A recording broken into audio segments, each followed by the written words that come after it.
Hi there, my lovelies. This is Jana here. Welcome to my channel. Do you want to know the breaking news? There is a legume, as in a bean, that tastes a little bit like cheese, and you can make cheese out of it. And that's exactly what I made.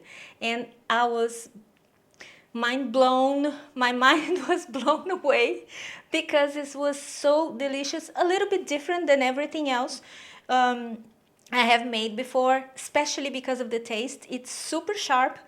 It was super bold and super intense and so delicious. And we didn't use any nutritional yeast though. How about that?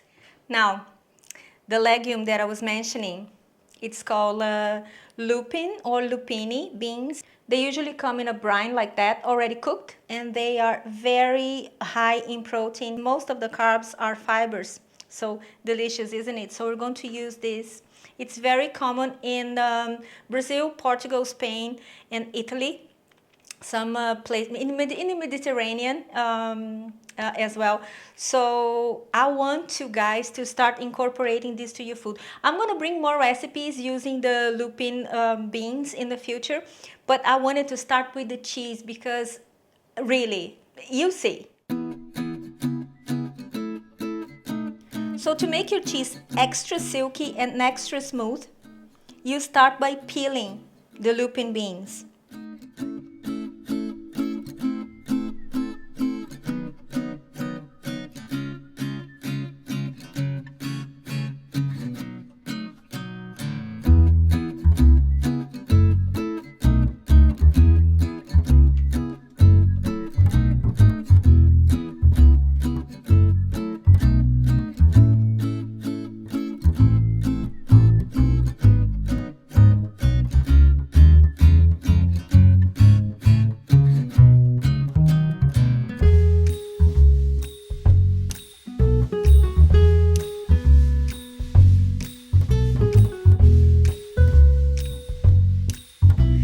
Another different ingredient that is going to change the whole game of cheese making, because it has this sour, a little bit tangy taste I have used before.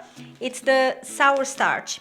Here's the one that I buy. No, I'm not sponsored by this brand. It's a very good Brazilian brand, but that's the one I use. And sour starch is fermented cassava flour.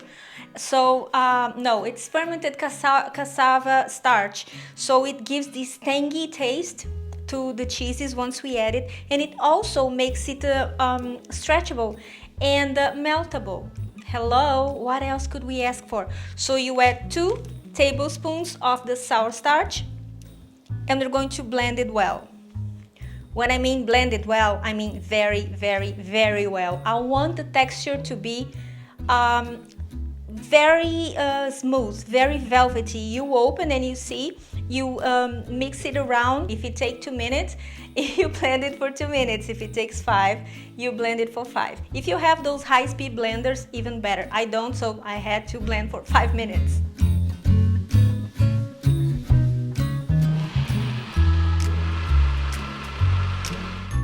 Alright, so once everything is blended, you set it aside, and now we're going to move to activate the agar-agar. We're going to add 2 tablespoons of agar-agar, water. We're going to bring it to a boil and let it simmer for 3 minutes. Because the agar-agar needs very high temperatures in order to get activated, but be very careful not to burn it.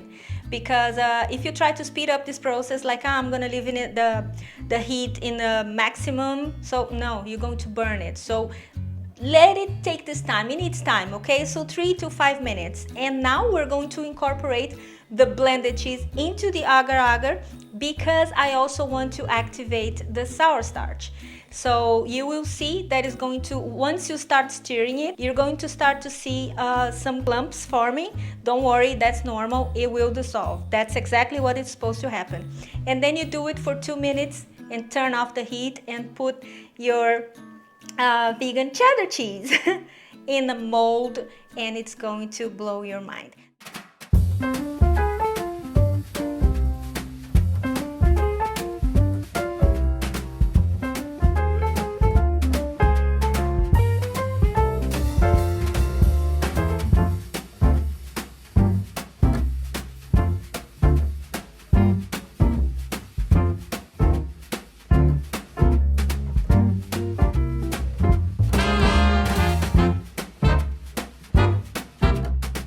Now you let it cool a little bit, and once it's cool, you put it in the fridge for at least 3-4 hours because it needs to firm up, and then you just enjoy it.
How about this beauty? Oh my God. This is just, oh, so delicious. Look at this. Look at this. Oh my God. Oh. This is so good. Mine is a little bit too soft because I didn't let time enough in the fridge because I wanted to show you guys. And it does melt. Yes, it does. So you don't need to worry about that. It plays with your taste buds. So far, I can say with all the confidence that this is the closest to a cheddar cheese that I have tried in my life. I'm not joking. I absolutely love it. So you must try this too and let me know if you do.